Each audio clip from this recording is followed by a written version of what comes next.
Vamos a iniciar con el módulo de patologías mentales. Antes de iniciar vamos a definir el concepto de salud mental. El mismo se define como un estado de bienestar en el cual el individuo es consciente de sus propias capacidades y puede afrontar las tensiones normales de la vida, puede trabajar de forma productiva y fructífera y es capaz de hacer contribución a la comunidad. Si bien es un concepto similar al concepto de salud, el concepto de salud mental es aplicado específicamente a las tareas que realiza a diario el sujeto a nivel cognitivo, emocional y conductual.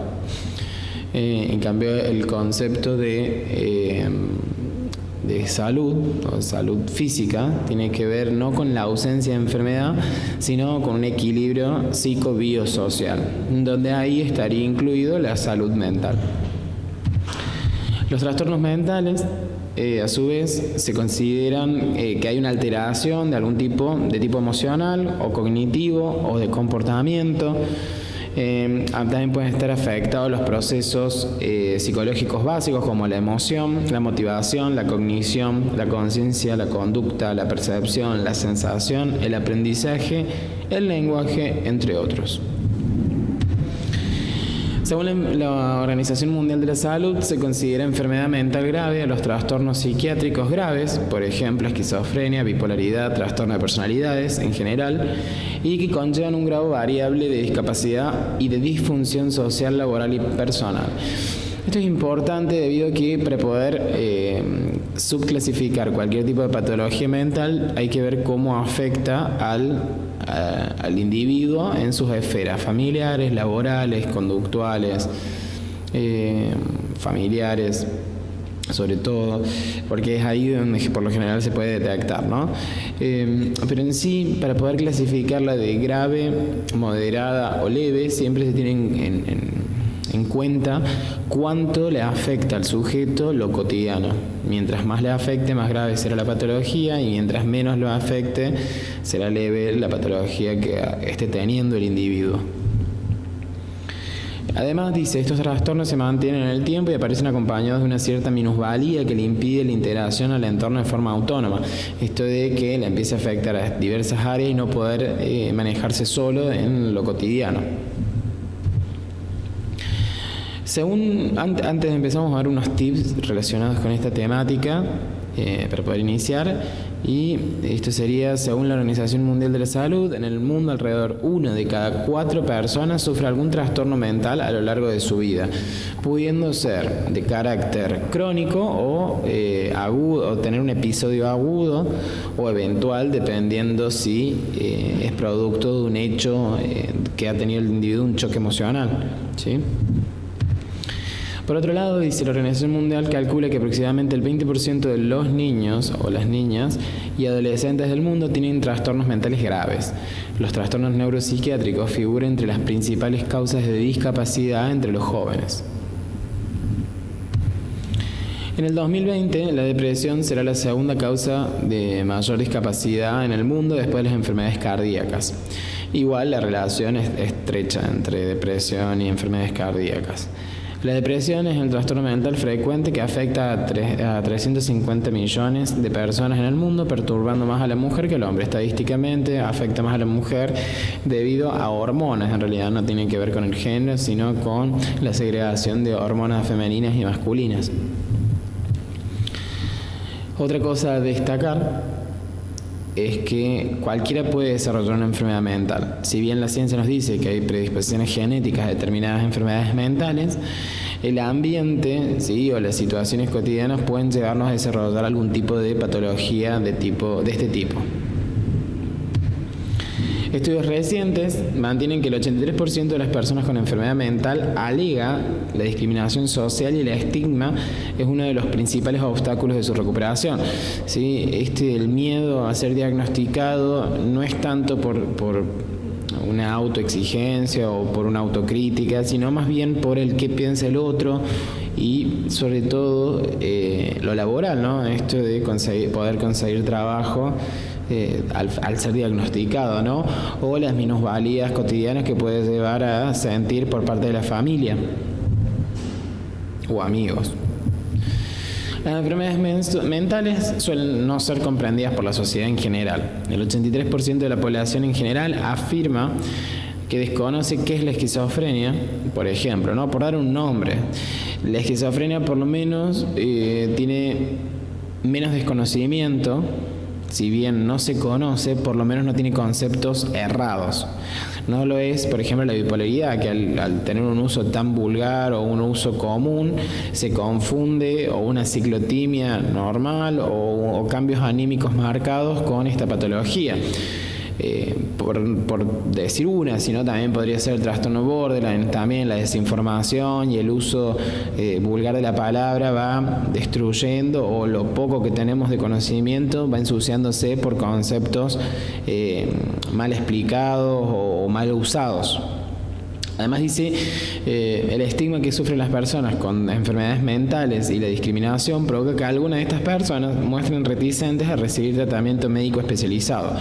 Por lo tanto, esto lo que hace es dificultar la consulta con psicólogo, psiquiatra y poder resolucionar el conflicto y poder volver a un estado de homeostasis general que le permita al individuo desarrollarse en todas las esferas de su vida, tanto laboral como de académica, como familiar, como de pareja. Para poder clasificar cualquier tipo de enfermedad, sea leve, moderado o grave, ¿sí? O ya sea una psicosis, un trastorno de personalidad o una neurosis, los conceptos claves son 4. Por un lado tenemos la conciencia de enfermedad, tenemos el juicio de realidad y los síntomas egosintónicos y los síntomas egodistónicos. Dependiendo de la combinación de estos conceptos, vamos a poder tener como un primer paso para saber si estamos frente a una neurosis o a un trastorno de personalidad o a una psicosis en general. El juicio de realidad en sí hace referencia, es el tercer criterio que se utiliza frente al ingreso de un paciente a una institución. Y lo que busca es ver si el paciente logra diferenciar el yo del no yo. El saber quién es sería esto traducido. Saber que es Juan Pérez y que no es el Papa o que no es Carlomagno. Saber quién es. Por otro lado, diferencia el origen de los estímulos, ya sea intrapsíquico o extrapsíquico. Reconoce si algo viene de su inconsciente, viene de su psiquis o proviene del exterior.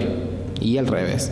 Esto quiere decir que frente a determinados estímulos que el individuo en una primera instancia cree que son externos, por ejemplo, la visualización de algún tipo de monstruo, lo que tiene que identificar o para poder poseer el juicio de realidad es identificarse que eso es producto de su psiquis y no está fuera de ella. Por otro lado, se deben mantener los criterios de realidad socialmente aceptados, dónde y cuándo está, dónde está, qué rol cumple, qué tareas realiza. Y por último, el juicio de realidad está mantenido en las estructuras neuróticas y trastornos de personalidad. O sea que en la neurosis y el trastorno de personalidad se posee juicio de realidad. No es así con la psicosis, por ejemplo, la esquizofrenia o un trastorno bipolar grave o un trastorno depresivo mayor. Todos estos conceptos vamos a ir viendo en los módulos subsiguientes. Uno de los módulos sería el trastorno, el próximo módulo tiene que ver con neurosis, el próximo con trastornos de personalidad y el último de psicosis. Volviendo al juicio de realidad, decíamos que se mantiene en la neurosis y en el trastorno de personalidad y en la psicosis no. El otro concepto es la conciencia de enfermedad, ¿sí? O insight. Una buena capacidad de reconocer la enfermedad nos habla de que el individuo sabe que el que está enfermo es él y no el otro. Por lo tanto, empieza a tener malestar en su vida diaria y dice, bueno, ¿cómo puedo resolucionar esto? Entonces se acercan a consultas o piden una sesión de psicología o una sesión de psiquiatría, porque sabe que hay algo que está mal en él y no en el otro. atribuir los síntomas de lo que es consciente a la enfermedad, ya sea en el momento actual de forma retrospectiva, esto de tener la capacidad de decir, esto no es normal, o esto me está molestando, o en esa época yo no estaba siendo consciente de lo que me molestaba. También puede ser retrospectivo, esto de decir, en otro momento yo estaba enfermo. Ahí por lo menos estaríamos verificando una conciencia de enfermedad. Esto puede ocurrir luego de un buen tratamiento de psicofármacos o otro tipo de terapias que le permiten al individuo hacer un insight justamente y reconocer que tiene una patología o que tiene un malestar psíquico.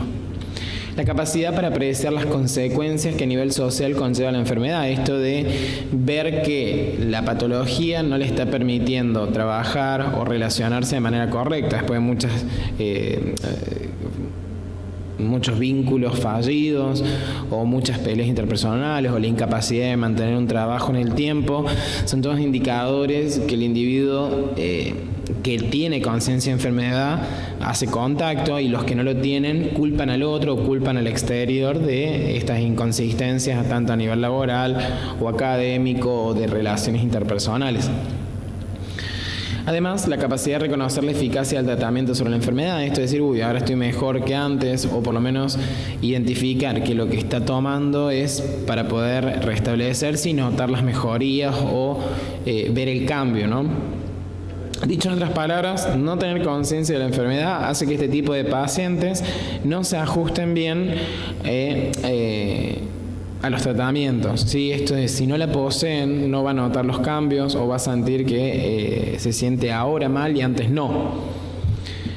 Por otro lado, sobre todo en la gestión de ciertas enfermedades mentales, es crucial el apoyo coordinado de familia y profesionales de la salud que deben priorizar sus esfuerzos en favorecer un buen insight. O sea, tanto la familia como los terapeutas lo que tienen que buscar es que el propio paciente haga este clic y reconozca que tiene una enfermedad para poder empezar a tratarla. Con respecto a los síntomas que se pueden tener pueden ser egosintónicos o egodistónicos. Los egodistónicos nos habla de que existe alguna característica o elemento el cual genera malestar o incomodidad, o personas que las poseen debido al hecho de llevarla contra y resulten incongruentes con sus valores, la manera de pensar o de ser, de las creencias propias de una cultura. Esto en sí lo que nos quiere decir que los síntomas de la enfermedad, por ejemplo, las obsesiones o los pensamientos repetitivos, los llamadas obsesiones, o las compulsiones, esta incapacidad de poder frenarse para realizar un acto. Cuando el paciente tiene síntomas egodistónicos, lo que nos dice que el individuo reconoce que eso no es suyo y es propio de la enfermedad, lo cual le permite poder iniciar un tratamiento. Los síntomas egodistónicos acompañan a las personas que tienen conciencia de enfermedad, o sea, las personas que tienen neurosis.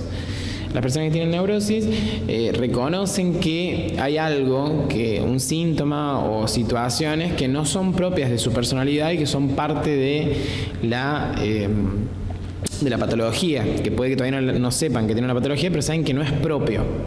Entonces esos síntomas no están en concordancia con su yo, con su personalidad, con su estructura psíquica. Por otro lado, tenemos el concepto de ego sintónico, que tiene que ver con una sintonía entre la patología o los síntomas o las acciones, pensamientos, atributos, acciones, ¿sí? La persona las considera en su escala de valores y creencias y las considera normales. Esto a nivel patológico lo que nos va a decir que los síntomas que va desarrollando, ya sea que tenga un trastorno de personalidad o una psicosis, que son los dos que poseen síntomas egosintónicos, no lo consideren como parte de la patología, sino que lo consideren parte de su personalidad. Por ejemplo, nosotros tenemos la neurosis obsesivo-compulsiva y tenemos el trastorno de personalidad obsesivo-compulsivo. La diferencia entre uno y otro es que mientras que el neurótico nos va a decir tengo que lavarme las manos tantas veces, sé que no es normal, pero no puedo evitarlo. El paciente hace contacto con este síntoma producto de la patología. En cambio, una persona que tenga un trastorno de personalidad obsesivo-compulsivo no reconocerá que eso es parte de la enfermedad, sino que va a decir: yo siempre he sido así, o mi personalidad es así, no es parte de una enfermedad, lo cual dificulta el poder resolucionarlo, ya sea a través de terapia o psicofármacos, ¿sí? Dependiendo la gravedad y el tipo de patología que sea. Con respecto a las enfermedades mentales, esta clasificación que estamos charlando de psicosis, neurosis, trastornos, existen 2 manuales que utilizan las personas que trabajan en la salud mental y la medicina en general. Uno es el CIE-10 y el otro es el DSM-4, que hoy actualmente hemos pasado ya por el DSM-4 revisado y hoy estamos en el DSM-5. ¿Sí? Ambos dos, tanto el DSM-5 como el CIE-10, son manuales de diagnóstico de enfermedades mentales. Con respecto a esto, el CIE-10, que proviene de Clasificación Estadística Internacional de Enfermedades y Problemas de Salud, este es el que más se usa en las obras sociales y a la hora de diagnosticar inconvenientes laborales, y no se trata específicamente de trastornos mentales, sino que se trata de cualquier tipo de patología, tanto orgánica, psicológica, y en uno de sus capítulos que habla específicamente de enfermedades mentales, ahí las desarrolla. En cambio, el DSM-4, que vienen las siglas en inglés, pero la traducción sería Manual Diagnóstico y Estadístico de Trastornos Mentales, es específico de salud mental. No tocan otro tipo de patologías. Y está diseñado por la Asociación Americana de Psiquiatría y está basado en conductas observables que facilitan el diagnóstico y estudio de los trastornos en general. Pero sí, siempre hablando de patologías de tipo mental. Acá un modo de introducción a lo que van a ser los próximos módulos. Vamos a observar que las neurosis poseen juicio de realidad, o sea que tienen idea, saben dónde están parados, saben quiénes son, saben el año, cuáles son sus roles. Poseen conciencia de enfermedad, por lo tanto saben que hay algo que les está molestando y que no es propio de ellos, y tienen los síntomas son egodistónicos, lo cual el individuo reconoce que los síntomas son parte de la patología y no propios, no son parte de su personalidad. Con respecto a los trastornos de personalidad, tienen juicio de realidad. Lo que no poseen es conciencia de enfermedad. Cuando frente a algún síntoma, alguna persona le pregunta de dónde proviene o le llama la atención determinada característica, el individuo dice: esto es parte de mi personalidad y no es ningún tipo de patología. Al tener ese discurso, lo que estamos hablando es que los síntomas son egosintónicos, o sea que están en sintonía con su yo. Con respecto a la psicosis, vamos a ver que no poseen juicio de realidad y que además tampoco poseen conciencia de enfermedad. Por lo tanto, no se reconocen a sí mismos y tampoco reconocen a la patología. Por otro lado, los síntomas son egosintónicos, son parte de su yo. El sujeto no lo cuestiona, le es natural y él se considera que está bien. Este capítulo sería la introducción a los próximos módulos. Por cualquier consulta o por cualquier duda que tengan, se pueden comunicar vía mail con nosotros y vamos a responderle a la brevedad. Desde ya, muchas gracias.